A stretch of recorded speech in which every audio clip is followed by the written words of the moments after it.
Three, two, one. Assalamualaikum warahmatullahi wabarakatuh. Oke sobat sekalian, pada pertemuan kali ini kita dipertemukan lagi dalam keadaan yang alhamdulillah sehat walafiat.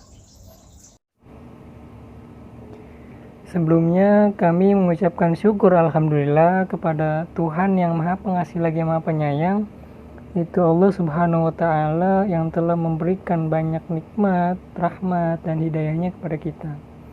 Dan tidak lupa juga kita aturkan sholawat dan salam kepada baginda Nabi kita, Nabi besar kita, Nabi Muhammad SAW, yang telah membawa kita dari zaman jahiliyah kepada zaman Islamiyah yang terang benderang ini. Oke sobat sekalian, saya dalam podcast kali ini tidak sendiri, melainkan berdua, yaitu ditemani oleh rekan saya, yaitu Ali Nur Hikmah. Oke, baik, terima kasih kepada saudara Majid. Baik, saya lanjutkan. Dalam kesempatan kali ini kami berdua membuat podcast ini bertujuan untuk menjalankan tugas UAS MK Pendidikan atau biasa kita sebut juga sebagai PKN. Nah, dalam podcast ini kami berdua akan membahas atau berbincang-bincang atau sharing kepada sobat sekalian mengenai tema tentang merajut kebinekaan bangsa. Oke, baik. Mengapa kita mengambil pembahasan demikian? Ya, karena memang pembahasan ini bersangkutan juga dengan tugas kami yang bertema merajut kebinekaan bangsa. Tetapi selain itu juga dalam pembahasan ini memang menarik dan unik untuk dibahas. Karena memang jelas bahwasannya bangsa Indonesia sendiri dalam panggung sejarah berdirinya negara di dunia suatu ciri khas, yaitu dengan mengangkat nilai-nilai yang telah dimilikinya sebelum membentuk suatu negara modern. Nilai-nilai itu adalah nilai-nilai istiadat, kebudayaan, dan juga nilai religius yang beraneka ragam. Itu merupakan sebagai suatu unsur negara, karena kita sama-sama tahu bahwa bangsa kita ini, bangsa Indonesia, terdiri dari berbagai macam suku, kelompok, adat istiadat, kebudayaan, serta agamanya yang keseluruhan merupakan suatu kesatuan dan persatuan negara dan berbangsa Indonesia sendiri. Namun kalau kita lihat di era milenial ini khususnya, sebagian dari kita itu lebih senang mementingkan diri sendiri, yang pada akhirnya sikap toleransi kita dari waktu ke waktu mulai memudar. Jelas kita bisa lihat dengan banyak tandanya, contohnya seperti peristiwa-peristiwa yang menyudutkan nilai toleransi. Indonesia yang menjunjung tinggi semangat toleransi kini dipertanyakan, di manakah toleransi itu berada, dan di sini pun menimbulkan kepada kita apa penyebab serta solusinya. Oke, baik, saya tambahkan di sini bahwasannya tidak bisa dibantahkan atau dipungkiri dengan perbedaan ini merupakan suatu bawaan kodrat dari kita, yaitu manusia sebagai makhluk Tuhan yang Maha Esa. Namun perbedaan itu mutlak untuk dipersatukan serta disintesiskan dalam suatu sintesis yang positif pada suatu negara kesatuan.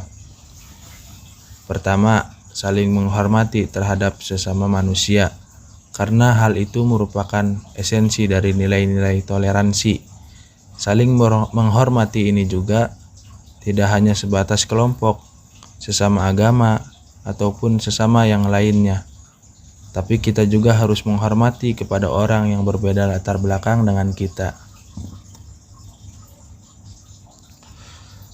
Kemudian bahwasannya kita sama-sama tahu Pancasila itu adalah sebagai alat pemersatu bangsa Indonesia, yang dimana haruslah selalu dijaga bersama dengan cara mengamalkan sila-sila Pancasila, terutama pada sila ketiga, yang dimana di dalamnya menegaskan perihal masyarakat Indonesia untuk selalu menjunjung tinggi nilai-nilai persatuan, baik itu dalam aspek ideologi, politik ekonomi, sosial budaya, agama, keamanan, serta suku dan bangsa.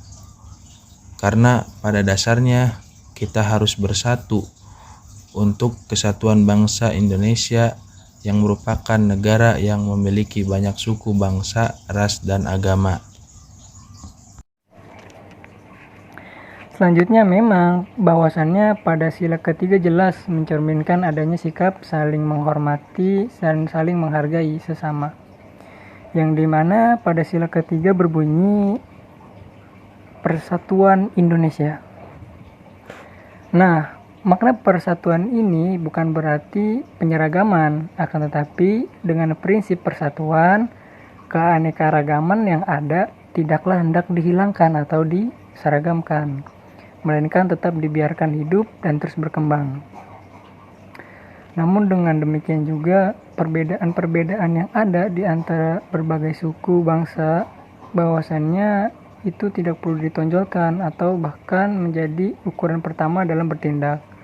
Karena pada dasarnya suatu perbedaan itu dipahami dan dibiarkan dalam rangka mewujudkan persatuan dan kesatuan bangsa, yang dengan kata lain keanekaragaman bangsa ini dihormati dalam wadah kesatuan bangsa Indonesia. Nah, hal ini juga selaras dengan semboyan kita yang menggambarkan secara jelas prinsip penghormatan keanekaragaman dalam wadah persatuan, yaitu Bhinneka Tunggal Ika. Oleh karena itu, kebinekaan harus sama-sama kita pahami sebagai sebuah kekuatan pemersatu bangsa yang keberadaannya tidak bisa dipungkiri. Tetapi kebinekaan juga harus dimaknai sebagai sebuah keragaman yang mempersatukan dengan menerima perbedaan sebagai sebuah kekuatan, bukan sebagai ancaman ataupun gangguan. Oke, baik, saya lanjutkan. Ya, memang semua budaya, agama, dan suku yang ada tetap pada bentuknya masing-masing, di mana yang mempersatukan itu adalah rasa nasionalisme dan kebanggaan sebagai bagian dari bangsa Indonesia.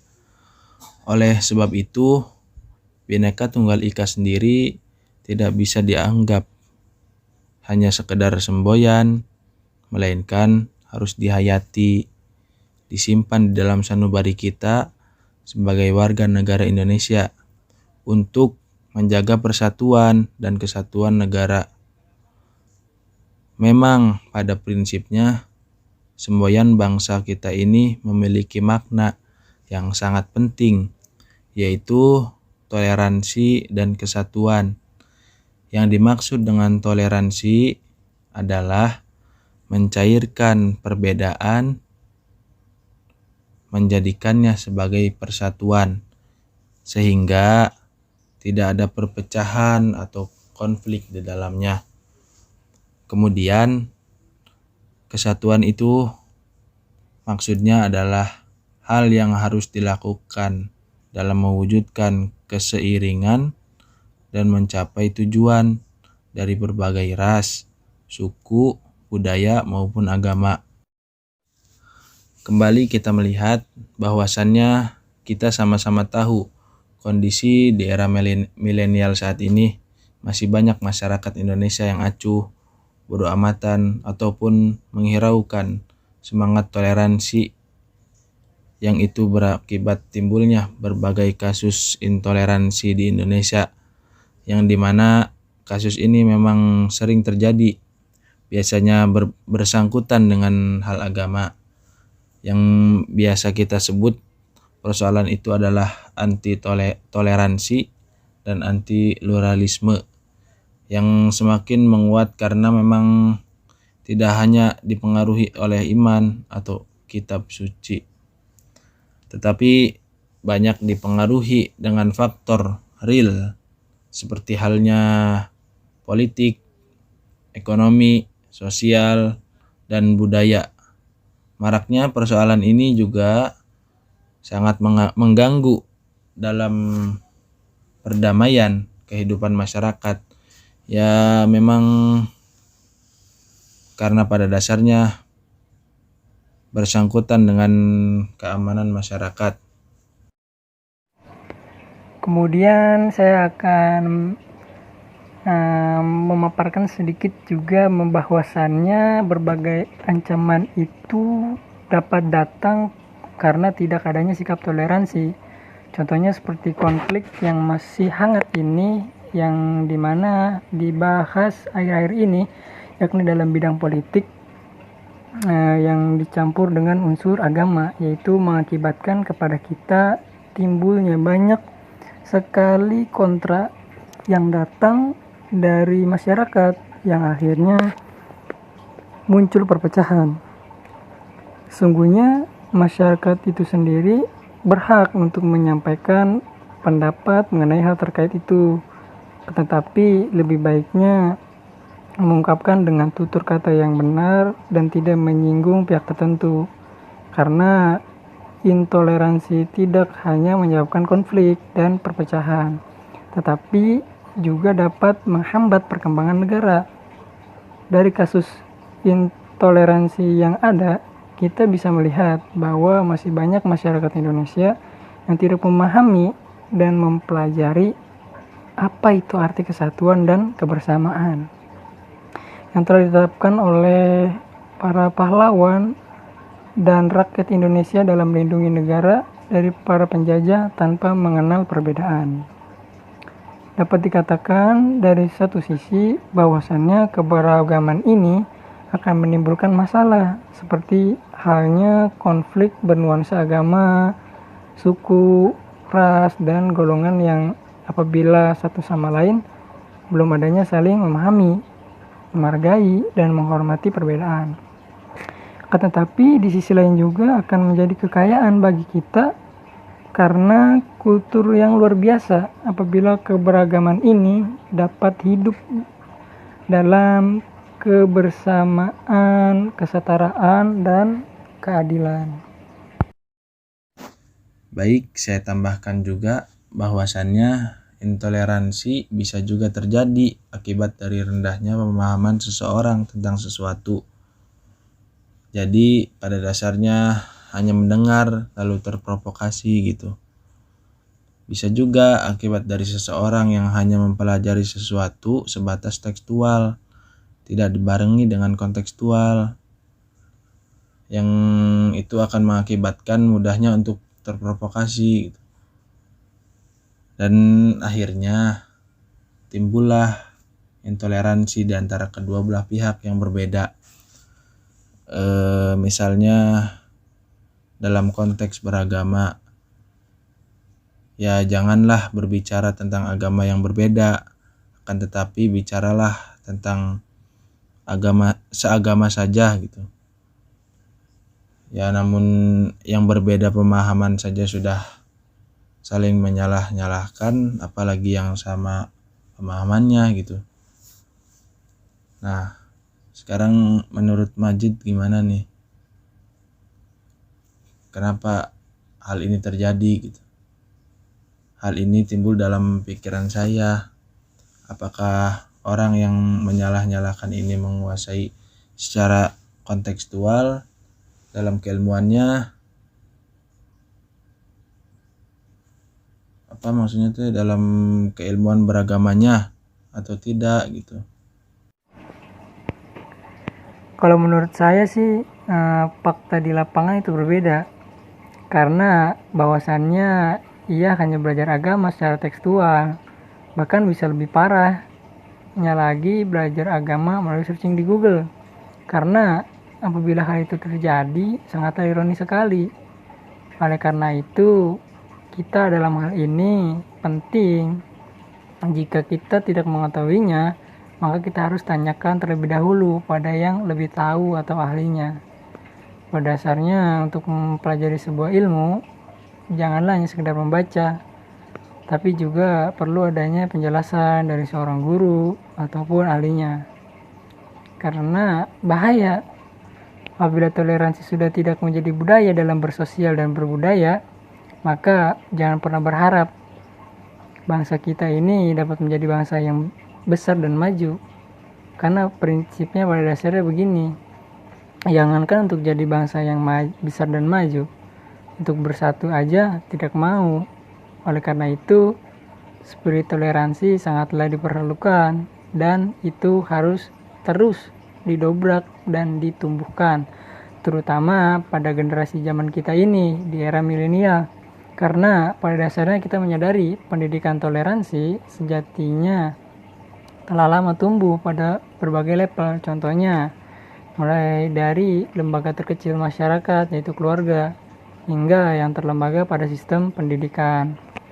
Oleh karena itu, tidak ada alasan untuk memulai dari diri kita sendiri. Cobalah diri kita yang memulai untuk menghormati orang lain dari perbedaannya, dan begitu orang lain juga akan menghormati kita. Kemudian ketika kita mempelajari suatu ilmu atau sebuah ilmu, agar kita memahami betul apa esensi daripada ilmu yang sedang kita pelajari tersebut. Nah, selanjutnya, ubahlah juga sudut pandang kita dalam menilai sesuatu. Mulailah dengan menilai dengan cara yang moderat, karena belum tentu benar jika kita tidak bisa menilai sesuatu yang buruk dari satu sisi saja. Bisa saja sesuatu itu memiliki nilai yang lebih jika dinilai dari sisi lain, sehingga kita tidak mudah menghukumi suatu perbedaan, baik dalam hal suku, ras, budaya, maupun adat istiadat di Indonesia. Oleh karena itu, tidak cukup diidentifikasikan sebagai sikap saja, melainkan suatu kesadaran, yaitu suatu cara berpikir yang kekhasannya terletak pada kemauan untuk saling menerima dan menghormati perbedaan. Karena ketika spirit toleransi ini telah tumbuh oleh setiap orang sebagai warga negara Indonesia, maka bukanlah suatu hal yang tidak mungkin untuk terwujudnya kebinekaan serta persatuan dalam kesatuan di era milenial. Mungkin kurang lebihnya sekian mengenai sharing-sharing kita dalam hal merajut kebinekaan bangsa. Kami mengucapkan terima kasih kepada sobat sekalian. Kurang lebihnya mohon maaf. Dengan ini kami akhiri. Wabillahi taufiq wal hidayah. Wassalamualaikum warahmatullahi wabarakatuh.